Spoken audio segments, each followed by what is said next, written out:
Hello friends, हम PRS हमने कर लिया था। हम आए हैं फिर दोबारा नेक्स्ट वीडियो में।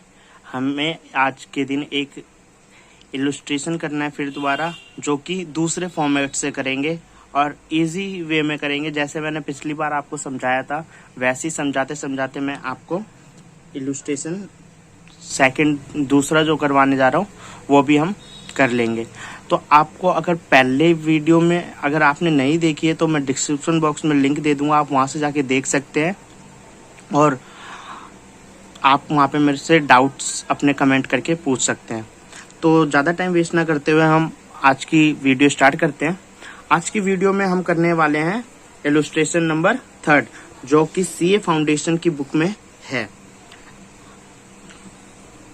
CA फाउंडेशन की बुक में है।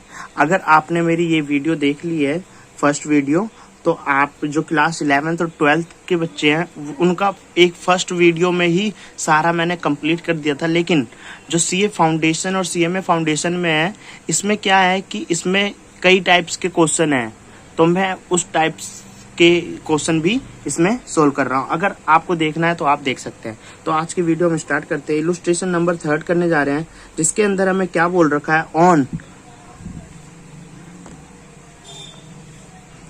On 31st March 2017, the bank passbook of Narmada showed a balance।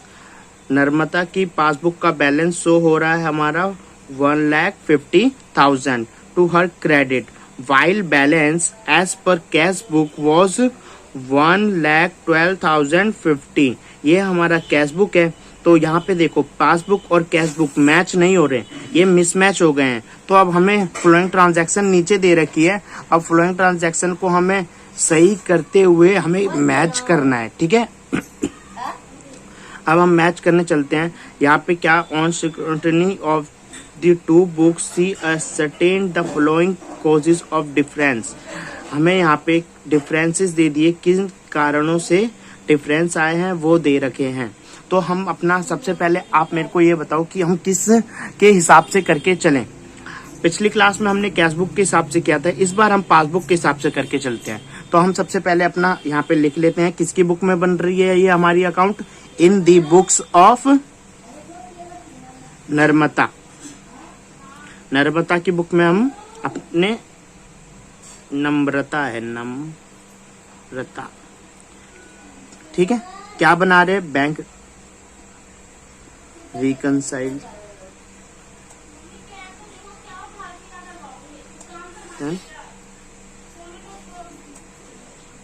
Statement, ठीक है। अब कब बना रहे हैं, हमें यहाँ पे टाइम दे दिया गया है ऑन 31 मार्च 2017 को। तो हम यहाँ पे लिख लेते हैं बैंक रिकंसिलिएशन स्टेटमेंट ऑन 31 मार्च 2017। अब ये करने के बाद हमें आगे क्या करना है, आगे अपना फॉर्मेट बनाना है। हमें दूसरे फॉर्मेट से करना था, तो दूसरा फॉर्मेट हमारा यहाँ पे पर्टिकुलर्स,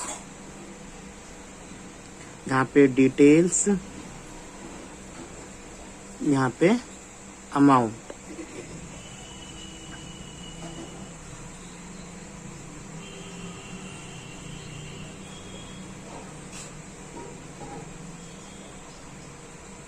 ये हमने कर लिया, अपना फॉर्मेट बना लिया,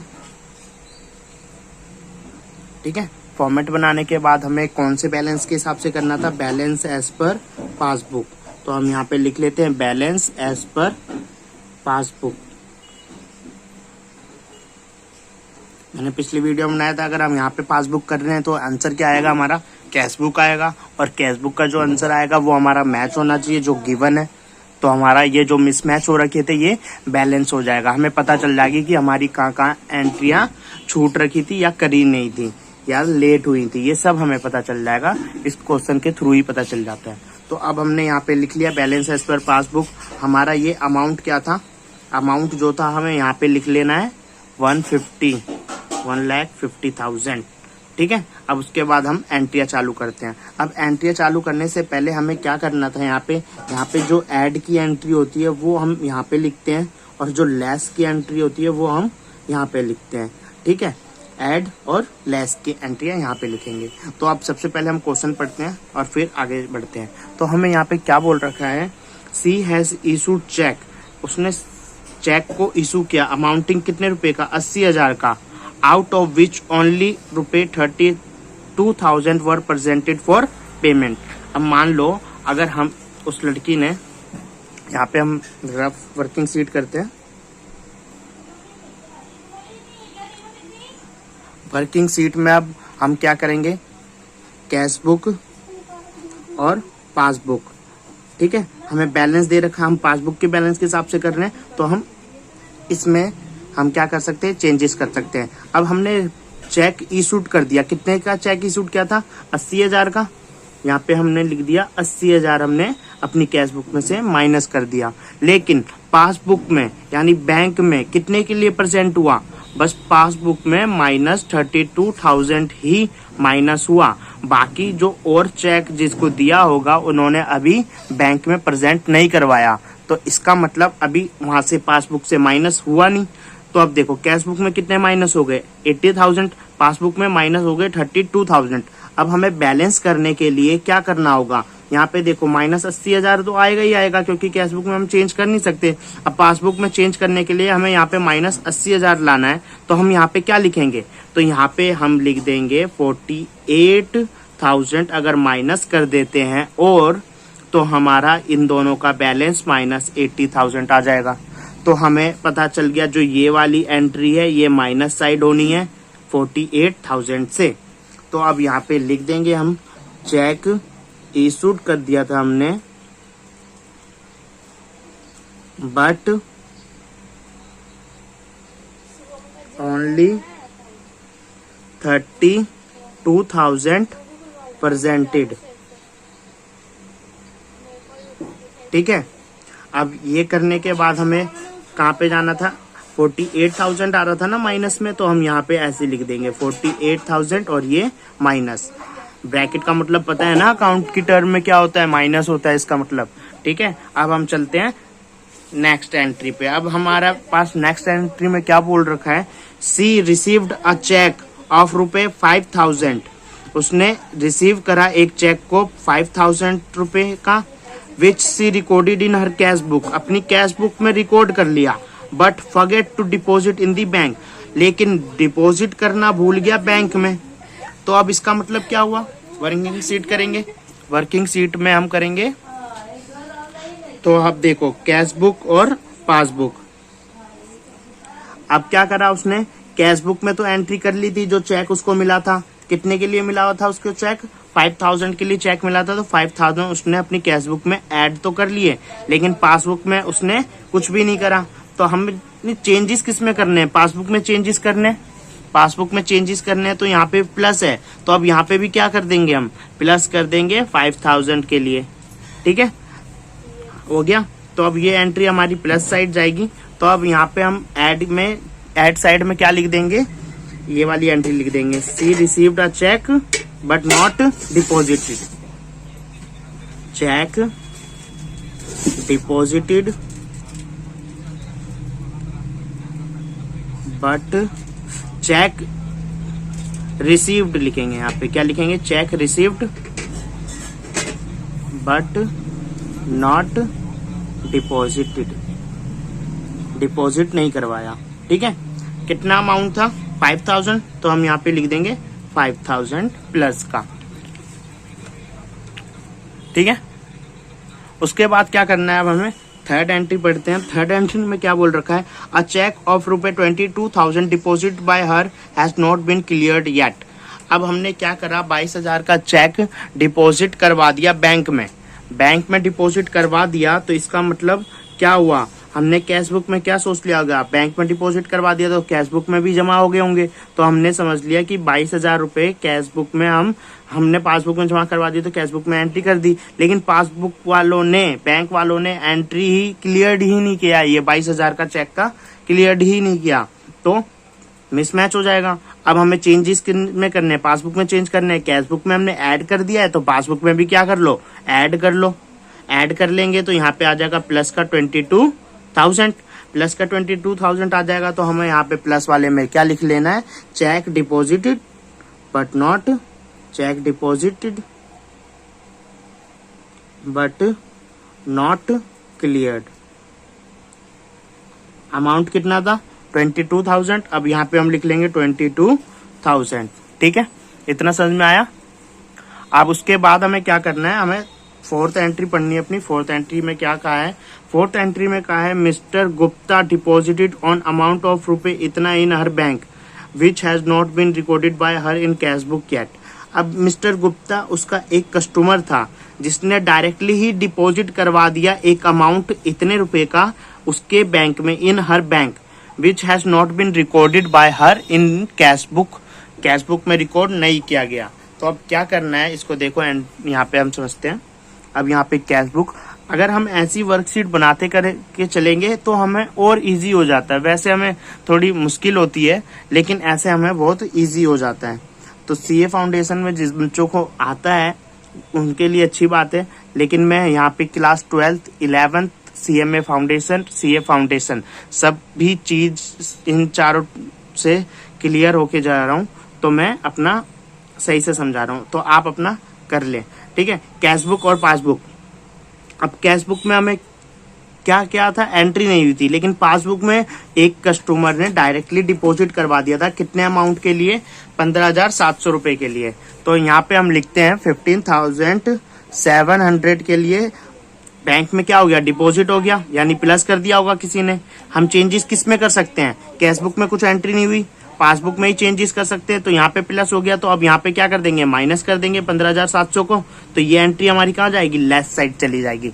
तो अब हम इसको लेफ्ट साइड लिख लेंगे कि directly deposit by a customer.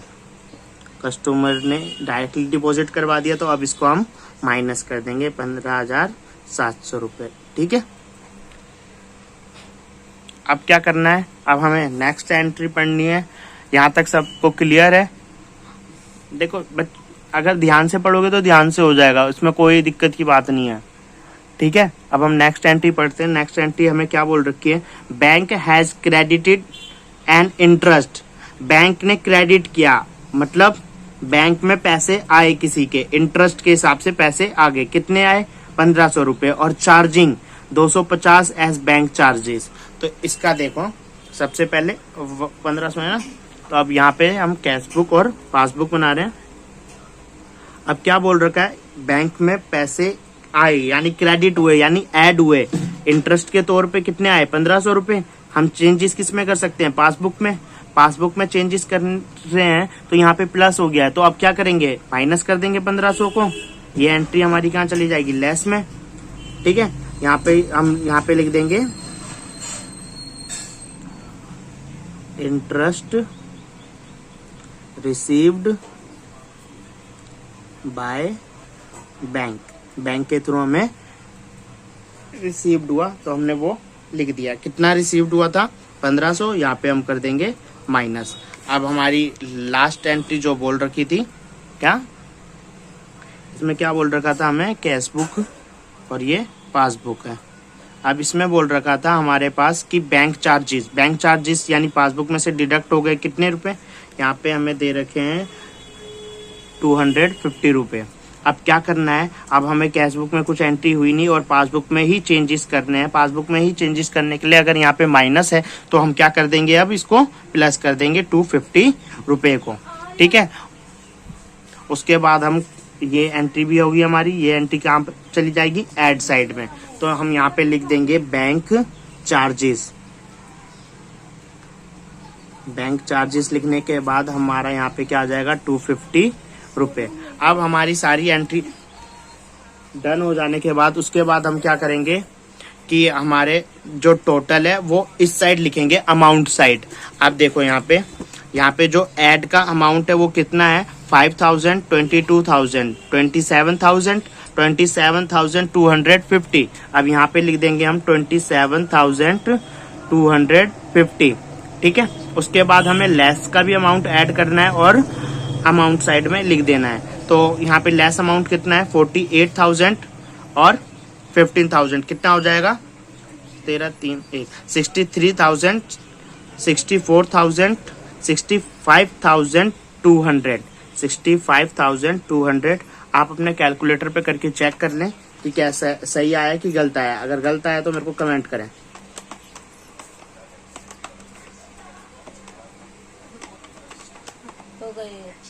ठीक है, इसके बाद हम आगे करते हैं। यहाँ पे हमें आउटर कॉलर में एक ये बना लेंगे। उसके बाद हमें क्या करना है, हमारा ऊपर क्या अमाउंट है 150,000, फिर 27, ये हमारा नेगेटिव का है, ये नेगेटिव का साइन लगाएंगे हम यहाँ पे। अब उसके बाद हम यहाँ पे करते हैं 150,000 प्लस में 27,250 प्लस कर देंगे और उसमें से माइनस कर देंगे 65,200। तो हमारा आंसर आ रहा है, हमारा आंसर क्या आ जाएगा 112050। ये हमारा आंसर आ जाएगा 1,12,050 रुपये। ये हमारा कौन सा आंसर आ जाएगा? हमारा ये आंसर आ जाएगा, हमारा ये आंसर आ जाएगा balance as per cash book का। अब हमें मैच करना है, जो बुक में हमें गिवन था क्या वो उसके हिसाब से हमारा आंसर ये आया है? तो हम मैच करते हैं। अब यहाँ पे हमें क्या दिया था, देखो कैश बुक का बैलेंस दिया था 1,12,050 रुपये और हमारा भी सेम वही आया 1,12,050 रुपीज। हमारा आंसर बिल्कुल करेक्ट है। तो आपको ये समझ में आ गया ना? अब हमने पासबुक कैश बुक के हिसाब से कर लिया, पासबुक के हिसाब से कर लिया और फॉर्मेट, दोनों फॉर्मेट से कर लिया। अब हमें करना है ओवरड्राफ्ट केसेस। ओवरड्राफ्ट केस में कैसे क्या करना होता है, तो मैं नेक्स्ट वीडियो में आपको ओवरड्राफ्ट के केसेस बताऊंगा और पासबुक और कैश बुक दोनों के हिसाब से हम एक एक क्वेश्चन करेंगे, जिससे हम अच्छी तरह से समझ में आ जाएगा। अगर आप भी अपना CA फाउंडेशन, CMA फाउंडेशन या 12th या 11th क्लास में हैं और वो भी CA फाउंडेशन या CMA फाउंडेशन करने की सोच रहे हैं, तो हमारे चैनल को सब्सक्राइब कर लें। हमारे चैनल पे इससे रिलेटेड, अकाउंट से रिलेटेड, लॉ से रिलेटेड, इकोनॉमिक्स से रिलेटेड और मैथ से रिलेटेड सारी वीडियोस अपलोड होती रहेंगी धीरे धीरे। ठीक है, हमारे चैनल को सब्सक्राइब करें, लाइक करें एंड कमेंट करें और अपने दोस्तों तक शेयर करें, जिससे कि हर एक कॉन्सेप्ट हर एक बच्चे को समझ में आए। थैंक यू, मिलते हैं नेक्स्ट वीडियो में।